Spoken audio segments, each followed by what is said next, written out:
By now, you've probably heard of somebody called Big Daddy, probably from the TikTok area. So how much do we know about this Big Daddy person? So far, we know that he lives in Florida. He's a big TikToker, loves going live. He's involved in a lot of drama with Nyako and all the other TikTokers, Muiti, you know them. He also got a wife who's got children and another on the way. He's got a baby mama who goes by the name Alwatch. He's got a side chick who goes by the name Okaro. He is the one who exposed Nyako's nudes, or rather he is the one that leaked Nyako's nudes. And last but not least, that he is HIV positive. So the news about him being HIV positive came out recently and was actually brought out by his wife, who goes by the name Mrs. Big Daddy on TikTok.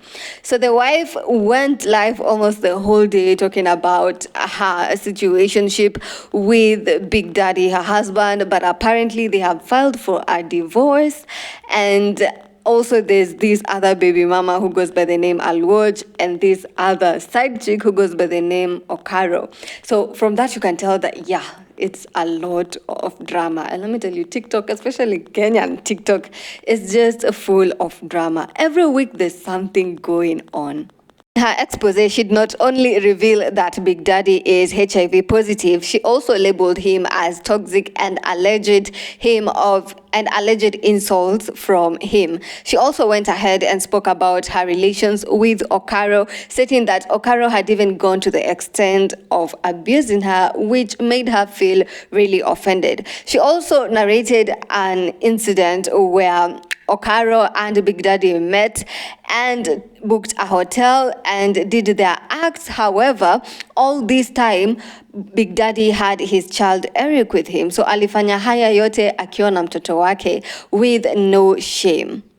Other than that, she also exposed Okaro as the side chick and went ahead to reveal how this Okaro behaves, saying that Okaro even went ahead to insult her and calling her a bitch, showing how irresponsible of a man he is. Off the cameras, he's just very toxic. So I can insult because like Mr. Kizo makelele zako. So nika add Alwatch kwa simu. So when he had Alwatch kwa simu, akaniambia nadhani add Alwatch kwa simu nitaloa my voice. I'm like, dude, you know me, man. I am adding Alwatch so that she can you can keep quiet. I just want her to listen to the conversation. Thank you for the gifts. Hizo zinanifuel ndo so that I can. Na venye nimeanza hivi sasa, that's my content, man. I'm gonna talk about my story, the whole thing. Na mimi unajua mimi I don't go around the bush. I say as it is. That's how I was taught in law school. Si beating around the bush kabisa. Anyways, so akanianza kunigombanisha, mimi nikanyamaza tu. Akasema niletee hiyo key, nikamwambia key utaipata asubuhi, and because I was like nishalala, kwanza nimeacha simu on ringtone. My phone is always on silent. Also kwa hii mambo ya HIV, she narrated how Big Daddy had tried to shift the blame and accuse her of infecting him, while all along she was negative. She also goes ahead to say that Big Daddy alikuwa amekataa kumwambia his viral load, yet this was vital information, and that alikuwa amekataa pia kumwambia that pia alikuwa amedelay kumwambia about being HIV positive, even though she was pregnant and she delivered and she started breastfeeding the child. If angemwambia mapema ingekuwa better, but given that ali put the child in a lot of risk, or rather in risk of getting the same infection, which again shows how irresponsible he is. Lydia, he was supposed to tell me, but he let me give birth to Lydia natural. He let me breastfeed Lydia, and I was like, what if ningewahi nimepata hii virus? Ingekuaje? Kwanza the moment yenye alipata aliniambia si nimetoa kwako. Nikamwambia kwangu? How? But nikasema anyway, I've never tested. So let me do what? Sitaki kubishana. Let me just go and test. Nijue kama maybe it's me. So nikaenda kutest, daktari akaniambia hapana. Nikamtumia message nikamwambia mimi yangu ilikuja negative border. Ulitoa wapi hivi tu?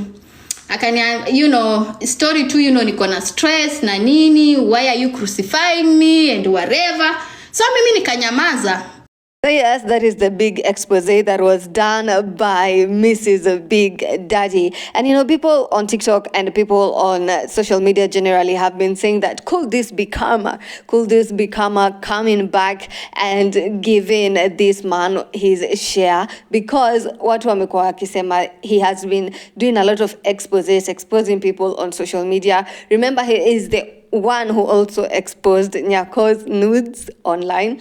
So could this be karma? And also all these things amekuwa akifanyia hawa wanawake, because it's a lot, including the baby mama and the side chick. Wote wanakapitia, because looking at the baby mama, yeye bado this man is playing three women, the wife, the baby mama, and the side chick at the same time. And here is a video of Okaro and Alwoj, the baby mama, on TikTok.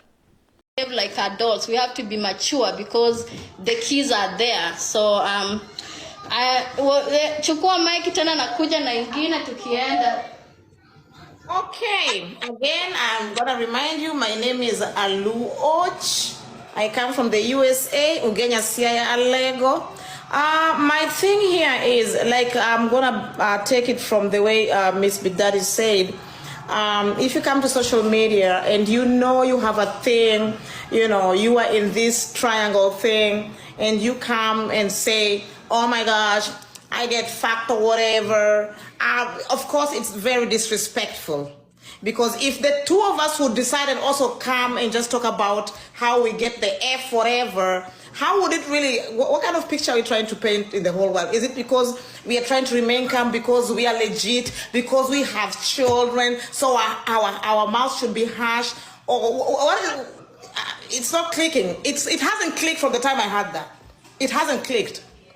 That was just to give you a glimpse of how these two are relating at some point. I also heard that they later on had some police involved. It was a long case.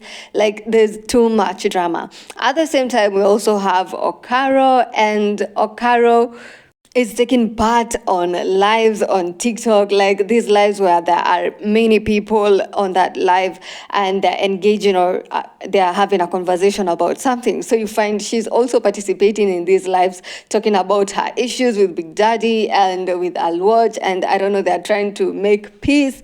So I just don't understand how these people are probably above 30 years old.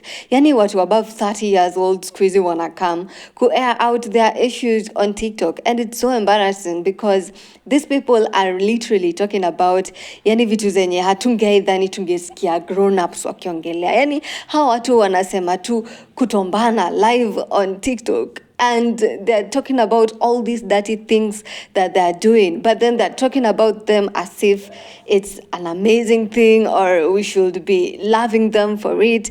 And to everybody who is loving them for it, Manze, you guys are letting us down, because we are feeding all this negativity. We're feeding from all this negativity, and it's becoming too much. After this lady did the expose, of course, Big Daddy being this person who loves these sessions on TikTok where they kiss for long and talk about how mimi nilifanya, mimi sikufanya, he had to come along and give his side of the story, which is okay, which is allowed. So in his side of the story, he claimed that he and his wife, Mrs. Big Daddy, are already in the process of divorce. The wife has already filed for a divorce, and she has already served Big Daddy with the papers. So this time yenye wako nayo, I had Big Daddy talking about the 28 days that they have. So during these 28 days is when the lady has done the expose, which Big Daddy feels is against the law, because according to the lawyer, Huko, you're not supposed to expose someone's health conditions. And this is something that some people agree with, but at the same time, there are people who feel like he has also been doing something wrong. He has been interacting with people, not letting them know that he is HIV positive, and proceeding to have sexual interactions with them. He defended the hotel incident by saying that his wife had no right to ask him whatever he was doing. Like his wife hana right ya kumuuliza unafanya nini since alikuwa amesha divorce. But looking at this, it's not morally upright. I mean, why would you do this with the child? Why drag the child along? It literally does not make sense. So yeah, that's it. My work here was to update you. I definitely love updating you because I also get updated in the process. Catch me here on BNN next time for more updates on trending stories and on your favorite celebrities.